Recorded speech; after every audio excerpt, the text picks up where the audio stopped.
നമസ്കാരം. ഇഫക്ട് ന്യൂസിലേക്ക് ഏവർക്കും സ്വാഗതം. ശബരിമലയിലെ ദ്വാരകാപാലക ശില്പങ്ങളുടെ സ്വർണ്ണപ്പാളി പീഠ വിവാദത്തിൽ ഉണ്ണികൃഷ്ണൻ പോറ്റിക്കെതിരെ കൂടുതൽ വിവരങ്ങൾ പുറത്ത്. ഉണ്ണികൃഷ്ണൻ പോറ്റി പോലീസ് ആസ്ഥാനത്ത് എത്തിയെന്നുള്ള വിവരമാണ് പുറത്തു വരുന്നത്.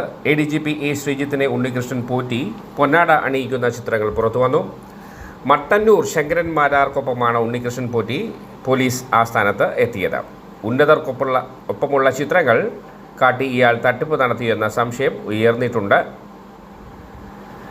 സർക്കാരിലേക്ക് ഒരു ജ്വല്ലറിയുമായി ബന്ധപ്പെട്ടവർ ആംബുലൻസ് സ്പോൺസർ ചെയ്തിരുന്നു. ഇതിന് പിന്നിൽ നിന്ന് പ്രവർത്തിച്ചത് ഉണ്ണികൃഷ്ണൻ പോറ്റിയാണെന്നാണ് വിവരം. ആംബുലൻസിന്റെ താക്കോൽ കൈമാറുന്ന ചടങ്ങിന്റെ ഭാഗമായാണ് ഉണ്ണികൃഷ്ണൻ പോറ്റി പോലീസ് ആസ്ഥാനത്ത് എത്തിയത്. ഒരു മാസം മുൻപായിരുന്നു ഈ സംഭവം.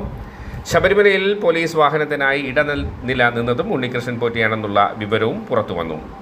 ഭീമ ജ്വല്ലറിയിൽ നിന്ന് വാഹനം വാങ്ങി നൽകി ഓഫ് റോഡ് ഗൂർഖ ജീപ്പാണ് വാങ്ങി നൽകിയത്. മുഖ്യമന്ത്രിക്കായിരുന്നു ഉണ്ണികൃഷ്ണൻ പോറ്റി താക്കോൽ കൈമാറിയത്. ആംബുലൻസ് കൈമാറിയ ചടങ്ങ് നടന്ന അതേ ദിവസം തന്നെയായിരുന്നു ഇതേ ചടങ്ങും നടന്നത്. ഇതിന് ശേഷമാണ് ഉണ്ണികൃഷ്ണൻ പോറ്റി പോലീസ് ആസ്ഥാനത്ത് എത്തി ADGPയെ പൊന്നാട അണിയിച്ചത്. അതിനിടെ ഉണ്ണികൃഷ്ണൻ പോറ്റിക്കെതിരെ രഹസ്യാന്വേഷണ വിഭാഗം അന്വേഷണം ശക്തമാക്കിയിട്ടുണ്ട്. 2020-25 കാലയളവിൽ ഉണ്ണികൃഷ്ണൻ പോറ്റിയുടെ ഇടപാടുകളാണ് അന്വേഷിക്കുന്നത്. 3 വർഷത്തിനിടയിൽ ഉണ്ണികൃഷ്ണൻ പോറ്റി 30 കോടിയിലധികം രൂപയുടെ ഭൂമി ഇടപാടുകൾ നടത്തിയതായാണ് രഹസ്യാന്വേഷണ വിഭാഗത്തിന്റെ അന്വേഷണത്തിൽ ലഭിച്ചിരിക്കുന്ന സൂചന. ബംഗളൂരു, തിരുവനന്തപുരം കേന്ദ്രീകരിച്ചാണ് കൂടുതൽ ഇടപാടുകൾ. ഇത് സംബന്ധിച്ച് മണ്ണന്തല സ്റ്റേഷനിലും നെയ്യാറ്റിൻകര കോടതിയിലും കേസുകളുണ്ടെന്നും രഹസ്യ അന്വേഷണ വിഭാഗം കണ്ടെത്തി. നെയ്യ് അഭിഷേകത്തിന്റെ പേരിൽ ഉണ്ണികൃഷ്ണൻ പോറ്റി പണപ്പിരിവ് നടത്തിയതായും രഹസ്യാന്വേഷണ വിഭാഗം കണ്ടെത്തി.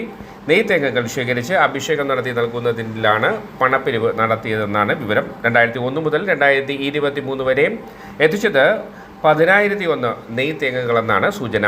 വിവിധയിടങ്ങളിലെ ഭക്തരിൽ നിന്ന് നെയ്ത്തേങ്ങകൾ ശേഖരിക്കുകയും പമ്പയിൽ നിന്ന് ട്രാക്ടറുകളിൽ സന്നിധാനത്ത് എത്തിക്കുന്നതുമാണ് രീതി. അഭിഷേകം നടത്തി പ്രസാദം ഭക്തർക്ക് നൽകും. ഇതുവഴി ഉണ്ണികൃഷ്ണൻ പോറ്റി പിരിച്ചത് ലക്ഷക്കണക്കിന് രൂപയെന്നാണ് രഹസ്യ അന്വേഷണ വിഭാഗത്തിന് ലഭിച്ചിരിക്കുന്ന വിവരം.